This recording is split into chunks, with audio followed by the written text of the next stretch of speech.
Abraham Lincoln, Elkin, Lincoln, February 12, 1809 to April 15, 1865, was an American lawyer, politician, and statesman who served as the 16th President of the United States from 1861 until his assassination in 1865. Lincoln led the Union through the American Civil War to defend the nation as a constitutional union and succeeded in abolishing slavery, bolstering the federal government, and modernizing the U.S. economy.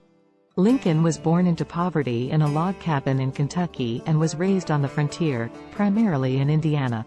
He was self-educated and became a lawyer, Whig Party leader, Illinois state legislator, and U.S. congressman from Illinois. In 1849, he returned to his successful law practice in Springfield, Illinois. In 1854, he was angered by the Kansas-Nebraska Act, which opened the territories to slavery, and he re-entered politics. He soon became a leader of the new Republican Party. He reached a national audience in the 1858 Senate campaign debates against Stephen A. Douglas. Lincoln ran for president in 1860, sweeping the North to gain victory. Pro-slavery elements in the South viewed his election as a threat to slavery, and Southern states began seceding from the nation. During this time, the newly formed Confederate States of America began seizing federal military bases in the South. Just over 1 month after Lincoln assumed the presidency, the Confederate States attacked Fort Sumter, a U.S. fort in South Carolina.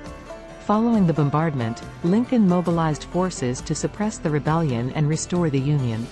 Lincoln, a moderate Republican, had to navigate a contentious array of factions with friends and opponents from both the Democratic and Republican parties.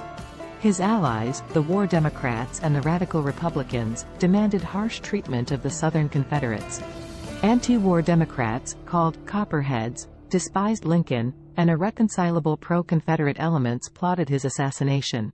He managed the factions by exploiting their mutual enmity, carefully distributing political patronage, and by appealing to the American people.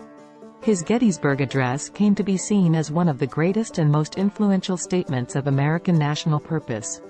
Lincoln closely supervised the strategy and tactics in the war effort, including the selection of generals, and implemented a naval blockade of the South's trade.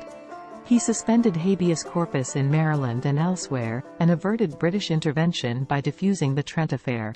In 1863, he issued the Emancipation Proclamation, which declared the slaves in the states, in rebellion, to be free. It also directed the Army and Navy to recognize and maintain the freedom of such persons, and to receive them into the armed service of the United States. Lincoln also pressured border states to outlaw slavery, and he promoted the 13th Amendment to the U.S. Constitution, which upon its ratification abolished slavery, except as punishment for a crime. Lincoln managed his own successful re-election campaign. He sought to heal the war-torn nation through reconciliation. On April 14, 1865, just 5 days after the war's end at Appomattox, he was attending a play at Ford's Theater in Washington, D.C., with his wife, Mary, when he was fatally shot by Confederate sympathizer John Wilkes Booth. Lincoln is remembered as a martyr and a national hero for his wartime leadership and for his efforts to preserve the Union and abolish slavery. Lincoln is often ranked in both popular and scholarly polls as the greatest president in American history.